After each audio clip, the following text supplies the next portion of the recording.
It's an all clans pole. It's over at Northwest Community College. The bear at the bottom depicts that the pole is standing on Gidimdan territory. That's the reason the bear being at the bottom.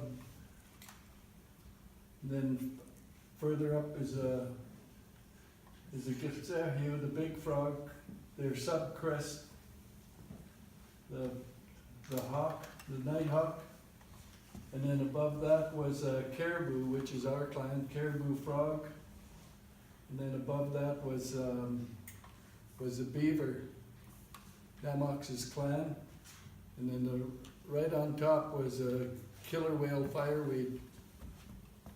The bear on the bottom, I put the Northwest Community logo on the copper. Copper was a form of wealth that we had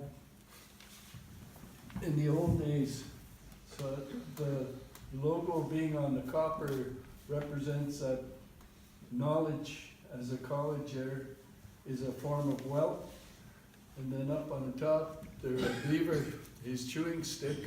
I turned that into a diploma, a scroll.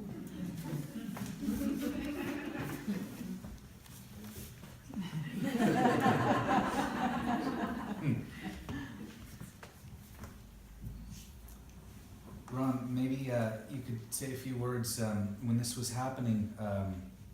Who else was involved and for what reasons? While you, being a master carver, were planning and carving this pole, who was with you and why? I had James Madden from Gidimdan clan that was helping me, and this pole here was to commemorate the relationship between the college and the Wet'suwet'en. And when we were raising it, we raised it. Oh, I had Walter Bucher. Everybody knows Walter Bucher. He was the one that rigged it so that with pulleys, so that it'd be easier to pull up. And we didn't have the area to pull the pole directly up traditionally. We had to do it at an angle. So, and Walter was there. He wanted to help paint and carve. So, and he's good at rigging, rope rigging and stuff like that.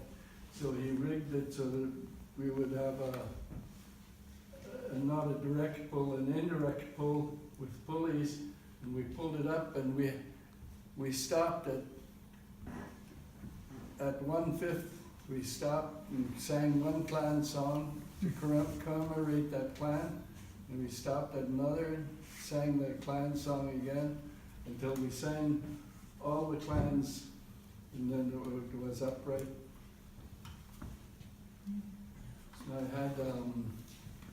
I had a young fellow from Morristown, Chayu clan, that was helping me paint, and two young ladies from Smithers here. It's been so long now, I forget their names. They were helping me paint. It's quite an honor for them.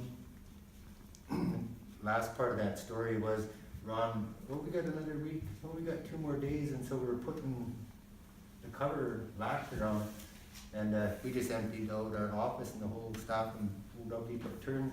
We were there, and it was still drying the next day when we were that close. Lots of time. Another funny story was when the college was up at Tatlow Road at the old RSF building. We got to the pole one morning there. James was standing in front of me. And we were just getting ready to carve, and all of a sudden he says, "Ron, look at a moose." And I wasn't going to fall for that. I was like, "Yeah, right." I just kept looking at him. And, "Ron, a moose?" "Yeah, right." I was just standing there. And I looked at James's face, and he looked kind of startled, so I thought I'd better look. I looked behind me like this, there was a moose coming with it.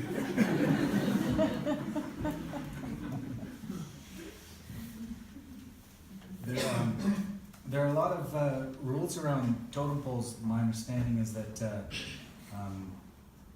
pole raising is quite an honor and a big event. If a totem pole falls, It stays, yeah. I don't know what they'll do there because it's in the middle of Smithers, but when it hits the ground, it's returning to where it came from, and so we don't touch it. Where it falls, it lays until it disintegrates back into the earth. I have no idea. If we're lucky, we won't be around when that one falls. I wouldn't want to be the one changing our laws from thousands of years old, so I'll leave that to somebody else. it'll disable Second Avenue. for Yeah. sure. Yeah.